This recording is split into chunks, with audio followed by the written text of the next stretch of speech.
ಎಲ್ರಿಗೂ ನಮಸ್ಕಾರ. ನಾನೀಗ ಬಂದಿರೋದು ಯಾಗಂಟಿಯ ಗುಹೆಗಳನ್ನು ನೋಡೋದಕ್ಕೆ. ಈ ಯಾಗಂಟಿಯಲ್ಲಿ ಬಹಳಷ್ಟು ಗುಹೆಗಳಿದ್ದಾವೆ.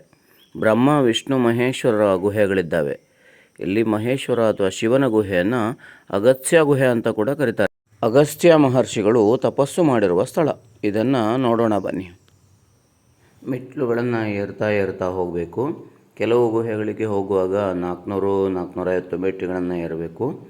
ಈಗ ನಾನು ಹೋಗ್ತಾ ಇರುವಂಥದ್ದು ಅಗಸ್ತ್ಯ ಮುನಿಗಳು ತಪಸ್ಸು ಮಾಡಿರುವಂತಹ ಒಂದು ಗುಹೆಯ ಕಡೆಗೆ.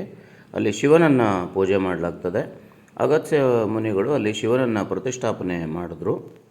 ಇಲ್ಲಿರುವಂತಹ ಗುಹೆಗಳು ಅಂದರೆ ಒಂದನೇದಾಗಿ ಅಗಸ್ತ್ಯ ಗುಹೆ, ಇದನ್ನು ಏನಂದರೆ ಶಿವನ ಗುಹೆ ಎಂಬುದಾಗಿ ಕೂಡ ಕರೀತಾರೆ. ಎರಡನೇದಾಗಿ ವೆಂಕಟೇಶ್ವರ ಗುಹೆ, ವಿಷ್ಣು ಗುಹೆ ಎಂಬುದಾಗಿ ಕೂಡ ಕರೀತಾರೆ.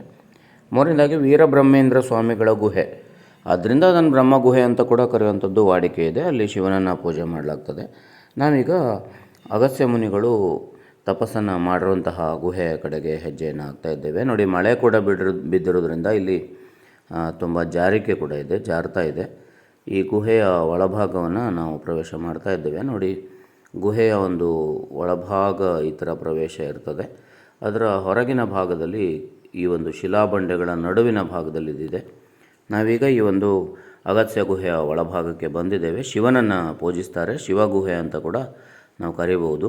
ಅಗಸ್ತ್ಯ ಮುನಿಗಳು ಇಲ್ಲಿ ಶಿವನನ್ನು ಪ್ರತಿಷ್ಠಾಪನೆ ಮಾಡಿರುವಂಥ ಸ್ಥಳ. ನಂತರದಲ್ಲಿ ಇಲ್ಲಿ ತಪಸ್ಸನ್ನು ಮಾಡ್ತಿರುವಾಗ ಕಾಗೆಗಳು ತಪಸ್ಸಿಗೆ ಅಡ್ಡಿಯನ್ನು ಪಡಿಸಿದುವಂತೆ. ಆಗ ಅಗಸ್ತ್ಯ ಮುನಿಗಳು ಕಾಗೆಗಳಿಗೆ ಶಾಪವನ್ನು ಕೊಟ್ಟಿದ್ದರಿಂದಾಗಿ ಈ ಭಾಗದಲ್ಲಿ ಕಾಗೆಗಳೇ ಕಂಡುಬರೋದಿಲ್ಲ. ಬಹಳ ವಿಶಿಷ್ಟವಾದಂತಹ ಒಂದು ಸಂಗತಿ. ಆದ್ದರಿಂದ ನೋಡಿ, ಇಲ್ಲಿ ನಾವು ಶಿವನನ್ನು ಕಾಣ್ತಾ ಇದ್ದೇವೆ. ಅಗಸ್ತ್ಯ ಮುನಿಗಳು ಸ್ಥಾಪನೆ ಮಾಡಿರುವಂಥದ್ದು ಮತ್ತು ಇದೇ ಭಾಗದಲ್ಲಿ ಅವರು ತಪಸ್ಸನ್ನು ಮಾಡಿರುವಂಥ ಸ್ಥಳ. ನಾವು ಎರಡನೇದಾಗಿ ಬರ್ತಾ ಇರುವಂಥದ್ದು ವೆಂಕಟೇಶ್ವರ ಗುಹೆ ಅಂತ ಕರೀತಾರೆ, ವಿಷ್ಣುವಿನ ಗುಹೆ. ಈ ಭಾಗದಲ್ಲಿ ಬೃಹತ್ತಾದಂತಹ ಕಲ್ಲು ಬಂಡೆಗಳ ಮಧ್ಯದ ಭಾಗದಲ್ಲಿ ಗುಹೆ ಇದೆ. ಈ ಒಂದು ಗುಹೆಯ ಪರಿಸರ ತುಂಬ ಸೊಗಸಾದಂತಹ ಪರಿಸರವಾಗಿದೆ. ಯಾಕೆಂತಂದರೆ ಸುತ್ತಮುತ್ತಲೂ ಬಂಡೆಗಳಿಂದ ಕೂಡಿರುವಂತಹ ಒಂದು ಪ್ರದೇಶ, ಬಂಡೆಗಳನ್ನ ಮಧ್ಯದಲ್ಲಿ ಇರುವಂತಹ ಗುಹೆಗಳು. ನಾವು ಯಾವುದೇ ಗುಹೆಗಳಿಗೆ ಹೋಗಬೇಕಾದ್ರೂ ಈ ರೀತಿಯಾದಂಥ ಮೆಟ್ಟಿಲುಗಳನ್ನು ಹತ್ತು ಹೋಗಬೇಕು. ಇಲ್ಲಿ ಕೂಡ ಈ ಒಂದು ವಿಷ್ಣುವಿನ ಗುಹೆ, ವೆಂಕಟೇಶ್ವರ ಗುಹೆಗೆ ಹೋಗುವಂಥ ಸಂದರ್ಭದಲ್ಲಿ ಇಂತಹ ಮೆಟ್ಟಿಲುಗಳನ್ನು ನಾವು ಹತ್ತಿ ಹೋಗ್ತಾ ಇದ್ದೇವೆ. ಸಣ್ಣ ಮೆಟ್ಟಿಲುಗಳಲ್ಲ, ದೊಡ್ಡನೆಯ ಮೆಟ್ಟಿಲುಗಳು, ಮೇಲಕ್ಕೆ ಏರಿ ಹೋಗಬೇಕು. ಹಾಗೆ ಹೋಗುವಾಗ ಈ ಒಂದು ಗುಹೆಯ ಭಾಗದಲ್ಲಿ ಕೂಡ ಹೊರಗಡೆಗೆ ಒಂದು 150-175 ಮೆಟ್ಟಿಲು. ನೋಡಿ, ಇಲ್ಲಿ ವೆಂಕಟೇಶ್ವರ ಸ್ವಾಮಿ ಪ್ರಸನ್ನ ಅಂತ ಇದೆ. ಈ ಗುಹೆಯ ನೋಡಿ ಒಳಭಾಗಕ್ಕೆ ಹೋದರೆ ಅಲ್ಲಿ ಮತ್ತೆ ಮೆಟ್ಟಿಲುಗಳನ್ನು ಹತ್ತಿ ಅಲ್ಲಿ ಮುಂದಕ್ಕೆ ಸಾಗಬೇಕು. ಇಷ್ಟೊತ್ತಿಗೆ ನಮಗೆ ವೀಡಿಯೋವನ್ನು ಮಾಡಬೇಡಿ ಅಂತ ಕೂಡ ಸೂಚನೆ ಬರ್ತದೆ. ಅಲ್ಲಿಂದ ವೀಡಿಯೋ ಕಟ್ ಆಗ್ತದೆ. ಆದ್ದರಿಂದ ನಾವು ಒಳಭಾಗದಿಂದ ಎಲ್ಲ ಗುಹೆಯನ್ನು ನೋಡಿ ಹೊರಭಾಗಕ್ಕೆ ಬಂದಾಗ ಇಲ್ಲಿಂದ ನೋಡಿದಾಗ ಪಕ್ಕದಲ್ಲೇ ಇರುವಂತಹ ಯಾಗಂಟಿಯ ಉಮಾಮಹೇಶ್ವರ ದೇವಾಲಯದ ಸನ್ನಿವೇಶ ಸೊಗಸಾಗಿ ಕಾಣ್ತದೆ.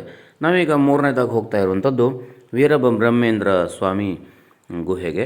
ಈ ವೀರಬ್ರಹ್ಮೇಂದ್ರ ಸ್ವಾಮಿ ಗುಹೆ ಕೂಡ ಈ ಉಳಿದ ಗುಹೆಗಳೇ ಹಾಗೆಯೇ ಮೆಟ್ಟಿಲುಗಳನ್ನು ಏರಿ ಎತ್ತರವಾದಂಥ ಪ್ರದೇಶದಲ್ಲಿ ಹೋಗುವಂಥದ್ದು. ಕಡಿದಾದಂತಹ ಮಾರ್ಗ ಇದೆ ಇಲ್ಲಿ ಸ್ವಲ್ಪ. ಯಾಕೆಂತಂದರೆ ಎರಡೂ ಪಕ್ಕಗಳಲ್ಲಿ ನೋಡಿ, ಒಂದು ಪಕ್ಕದಲ್ಲಿ ಬಂಡೆಗಲ್ಲಿದ್ದರೆ ಇನ್ನೊಂದು ಪಕ್ಕದಲ್ಲಿ ಪ್ರಪಾತ ಇದೆ. ಅಂತಹ ಪ್ರದೇಶದಲ್ಲಿ ನಾವು ಹೋಗಬೇಕು. ಕೆಲವು ಕಡೆಗೆ ನುಸುಳಿಕೊಂಡು ಕೂಡ ಹೋಗಬೇಕಾಗ್ತದೆ. ಅಂತಹ ಗುಹೆಯ ಭಾಗಕ್ಕೆ ನಾವು ಹೋದರೆ ಗುಹೆಯ ಮೇಲ್ಭಾಗ ಬಂದೇ ಬಿಡ್ತೇನೋ ಅಂತ ಅನ್ನಿಸ್ತು. ಆದರೆ ಒಳಗೆ ಹೋದ ಹಾಗೆ ಮತ್ತೂ ಮೆಟ್ಟಿಲುಗಳನ್ನು ಹತ್ತಿ ಮೇಲಕ್ಕೆ ಸಾಗಬೇಕು. ಪೂರ್ತಿ ಕತ್ತಲು ಇರುವಂತಹ ಪ್ರದೇಶ. ಕೆಲವೊಂದು ಕಡೆ ಬೆಳಕಿನ ವ್ಯವಸ್ಥೆ ಕೂಡ ಮಾಡಿದ್ದಾರೆ. ನಾವಿಲ್ಲಿಗೆ ಬಂದಂಥ ಸಂದರ್ಭದಲ್ಲಿ ಮಳೆ ತುಂಬ ಇತ್ತು, ನೀರು ಜಿನುಗ್ತಾ ಇತ್ತು. ಆದ್ದರಿಂದ ತಂಪಾದಂತಹ ವಾತಾವರಣ ಇತ್ತು. ಯಾಗಂಟಿ ಪರಿಸರದಿಂದ ಕೂಡಿರುವಂತಹ ಪ್ರದೇಶ, ಸುತ್ತಲೂ ಬೆಟ್ಟಗುಡ್ಡಗಳಿಂದ ಆವೃತವಾದಂಥ ಪ್ರದೇಶ ಆಗಿರೋದ್ರಿಂದ ಇಲ್ಲಿ ಮಳೆ ಕೂಡ ತುಂಬ ಹೆಚ್ಚಾಗಿ ಆಗ್ತದೆ. ನೈಸರ್ಗಿಕವಾದಂತಹ ಲಿಂಗಗಳ ನಿರ್ಮಾಣ ಕೂಡ ಈ ಭಾಗದಲ್ಲಿ ಬಹಳಷ್ಟಾಗಿದೆ. ಆದ್ದರಿಂದ ನಾವೀಗ ಬ್ರಹ್ಮಜಿನೇಂದ್ರ ಸ್ವಾಮಿ ಗುಹೆಗೆ ಹೋಗ್ತಾ ಇದ್ದೇವೆ. ನೋಡಿ, ಮೆಟ್ಟಿಲುಗಳೆಲ್ಲ ಎತ್ತರವಾದಂತಹ ಮೆಟ್ಟಿಗಳು.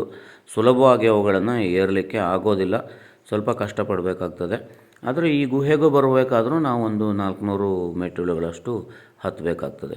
ಮೇಲಕ್ಕೆ ಬಂದ ಮೇಲೆ ಇಲ್ಲಿ ಆ ಗುಹೆಯ ಭಾಗದಲ್ಲಿ ಸಮತಟ್ಟಾದಂಥ ಪ್ರದೇಶ ಮತ್ತು ಅಲ್ಲಿ ಶಿವನನ್ನು ಪೂಜೆ ಮಾಡ್ತಾ ಇರುವಂಥದ್ದನ್ನು ಮತ್ತೆ ನಾವು ಕಾಣ್ತೇವೆ.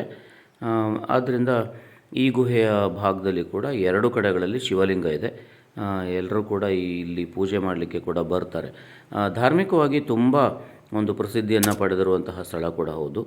ಮತ್ತು ಗುಹೆಯಿಂದ ಹೊರಗಡೆ ಬಂದ ಮೇಲೆ ನಮಗೆ ಉಮಾಮಹೇಶ್ವರ ಸ್ವಾಮಿಯ ದೇವಾಲಯ ಕಾಣ್ತದೆ. ಬಹು ಸೊಗಸಾದಂತಹ ಒಂದು ಪ್ರದೇಶ, ಖಂಡಿತ ಭೇಟಿ ಕೊಡಿ.